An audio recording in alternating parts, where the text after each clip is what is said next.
come back to the next episode, and after this it will be episode 1, and I hope you can't wait for that. And that will be much longer, but it will be different art again, because it will have three different characters, like the adventurers. I'm gonna make a little art style like what you see here, but I'm not that good at drawing. I try my best. It's fun. It's fun to do anyway. It's good to do drawing. If you have the chance to do it, go and do some drawing and have fun and play with it. Do it with.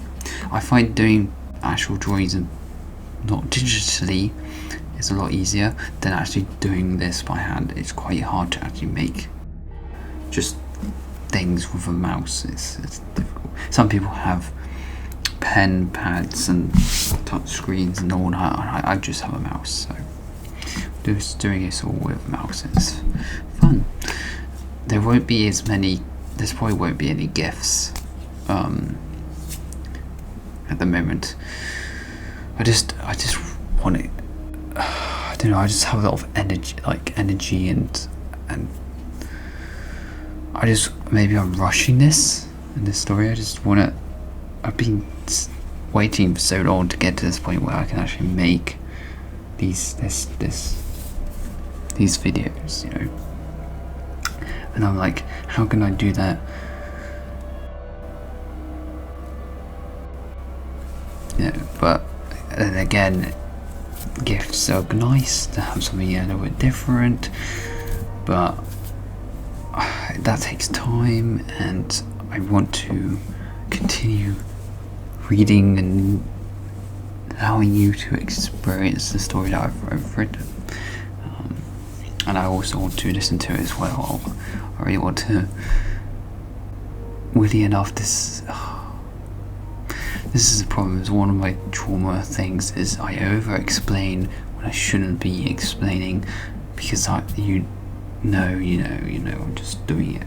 I'm doing it. I don't need to explain every detail, but that's just something that I'm just too used to doing, because the people that I was part of and their family dynamic and all that stuff, I always had to explain, and even if I keep explaining everything in detail, it's not enough. And so yeah, that's like a painful spiral, and yeah, it's hard. It really is hard. Anyway, continue. Yeah. From this, the two have a strong attachment together as a party, with Clunky to keep the front lines as they seem able to handle the situation. This is a different voice, similar to the other one, but a little bit different. Hopefully it's okay. Where is your cleanser? You requested another member, didn't you? Clanker asks. Yes, we meant to meet hours ago. We got in and take this rabble out, Striker deemed wisely. Don't be too hasty. We are going to up against a necromancer, an army of undead. We could deal a mighty blow and cut their numbers, but we'll still need a way to get to the shield. My eye can just see figures around. Book. 1 or 2 individuals must be swift and quick if we wait. Blaster influence. 1 minute. Then we go in. The longer we let them wander, the further out the hunter's lodge, the more we'll be affected by the zombie plague could spread. Strike responded. The 3 stealthed from the zombies, and their scent, hidden with magical essence that replicates a zombie, making it impossible for the brainless to find them.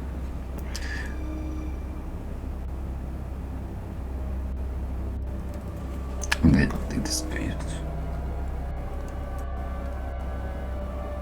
back. We're going back on. Okay. It states we need a gem. We have a gem. We have two vases of blood, bones of an invictus, hair or fur from a deer, and 200 gold coins of any currency, and a body of a squirrel. What's missing? Have you placed the chalk and the runes in place for right? Well, this symbol seems to be in the book. But God, this book making me feel itchy. Can you look at it? Sure. Okay, found something. We need a rod, copper, and a bar of iron to bind the bracelet together. Do we have that? Yes. That's first step.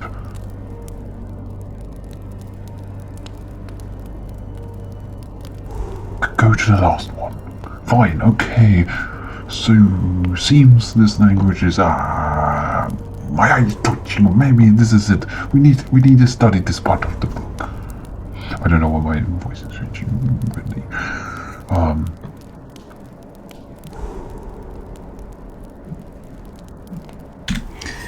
The book placed on a plank of wood, temporary desk in the cave, cool, and then the book poured smoke of black ash into the room. Like a water flowing, a figure emerges from within. Smoke cloud now manifest as a large humanoid with fur and claws of a werewolf, yet dressed in a fashion and delicate clothes.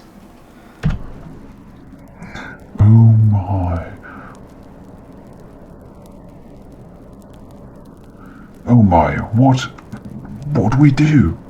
It's a warehouse. This wasn't part of the rite. Get back over here.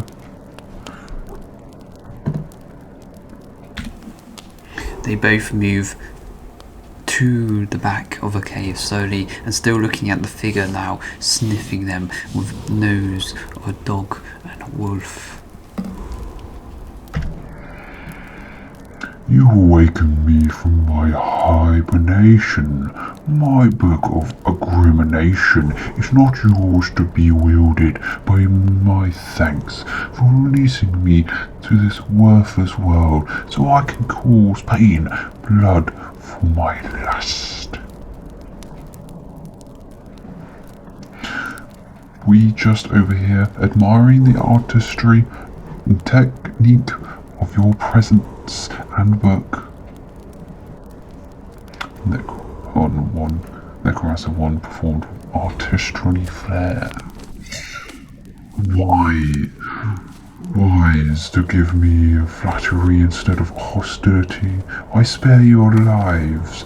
Question, why not place these 3 marks on the right?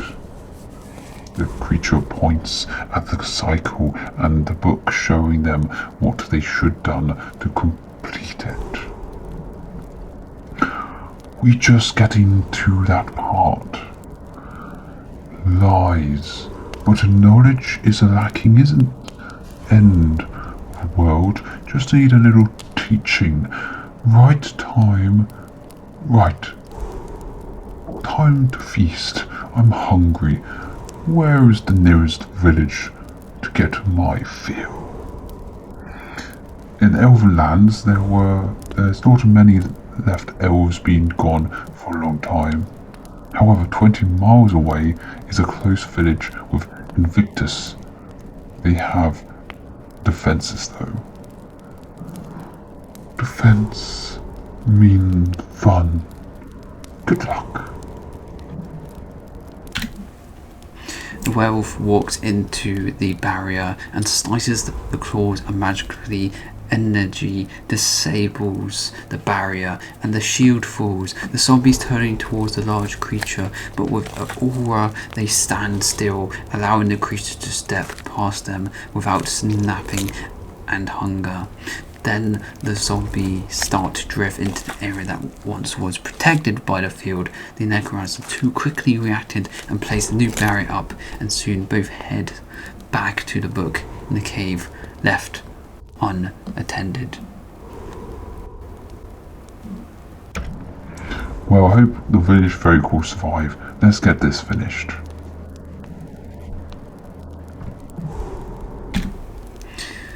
The necromancer one says then they got to work using leftover equipment to form the formation on the floor.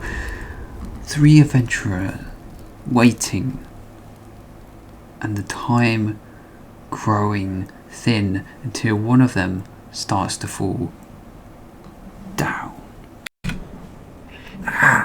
This eerie feeling is making me feel sick. A lot of magic, energy of mana, concentration approaching.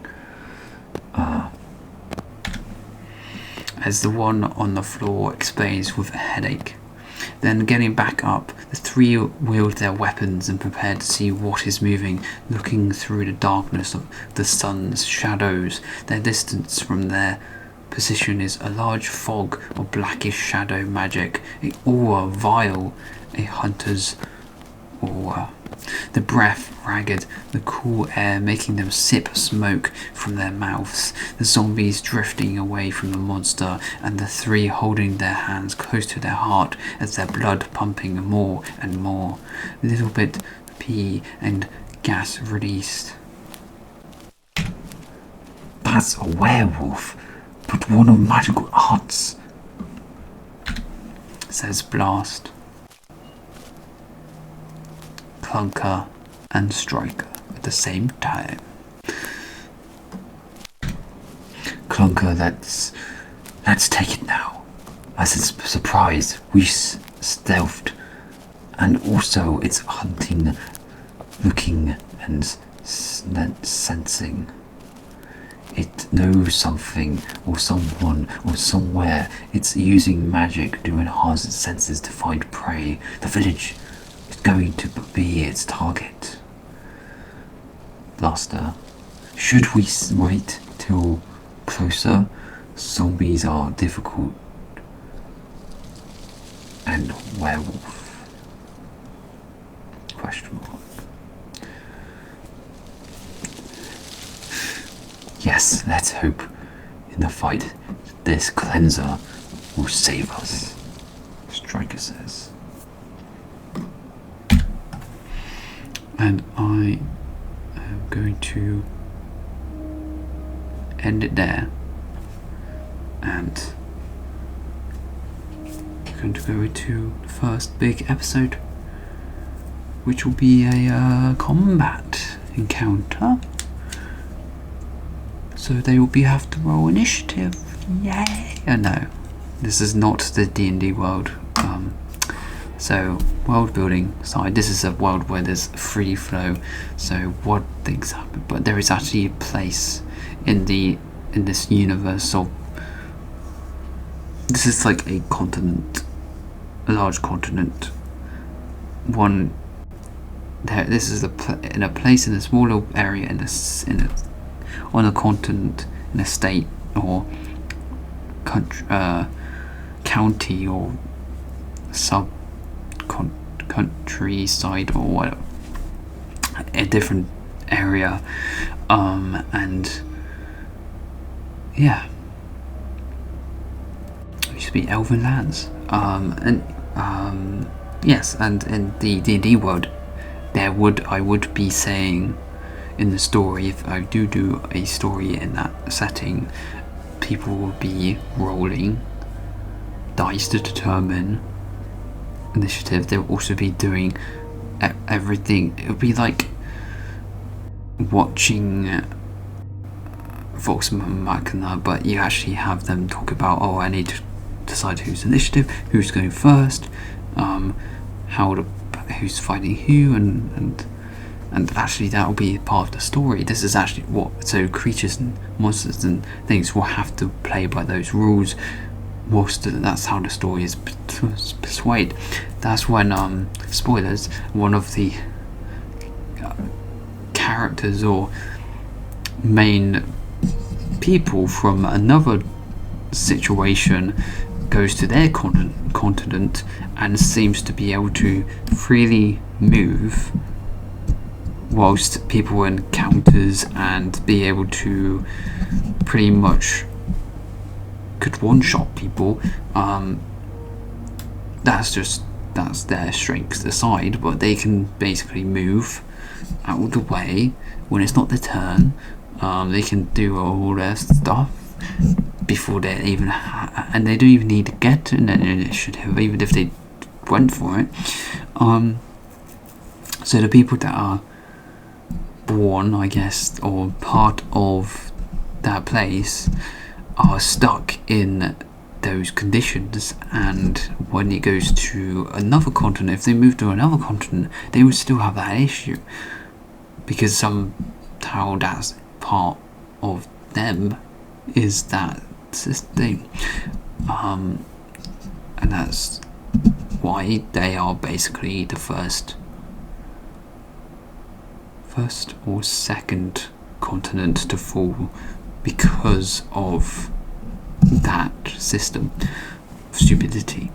And then there's so that's one of the continents. There's another continent which is literally just gods of all of the faiths and beliefs and pantheons, when they all live in one area. And then there's this continent, which the story of Vlatgar is based in. And then there's another continent which is, don't worry, I'm going to go into stories of all of this. This is the whole point. Vlatgar is basically a stepping stone to the larger scale stories, and it's got a lot of I've got a lot of plans for that. So yeah, it's going to be a big one. And then yes, the fourth and final place has pretty much, they're in the industry era. And they have very simple lives, but there is magic, and if you do magic in that world, they get cursed, or a level of curse depending on what magic you use. A very simple magic spell, it's just like if you're having a cup of tea and maybe it boils too hot and you may burn yourself because you cast a simple magic. If you cast anything more than simple magic, it can be extraordinarily bad.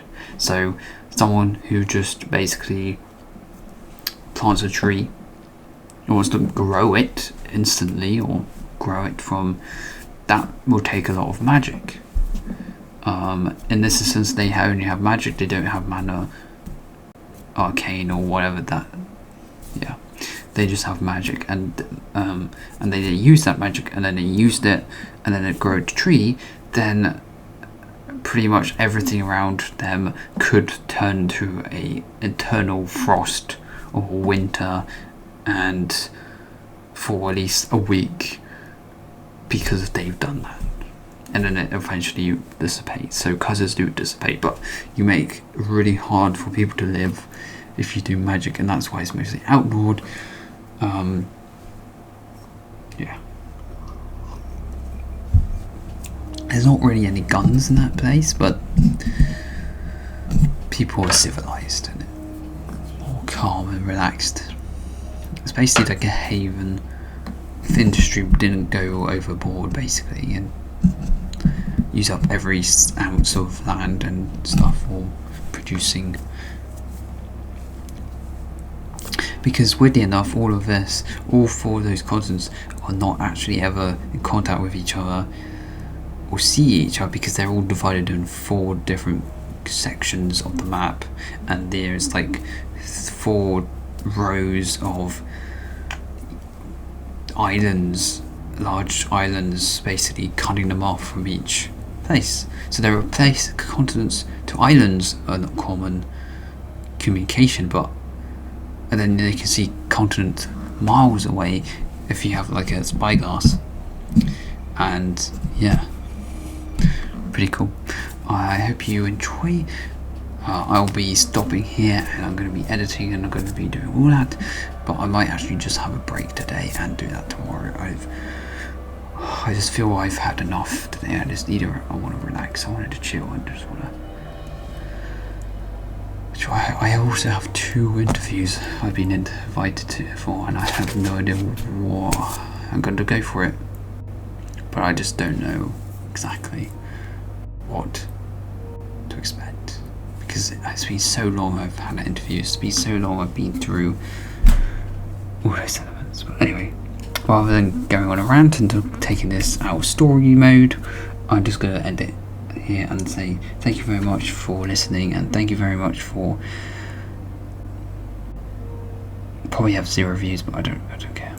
And so thank for myself and the time I put into this. I'm so thankful for that. I'm carrying on a legacy that I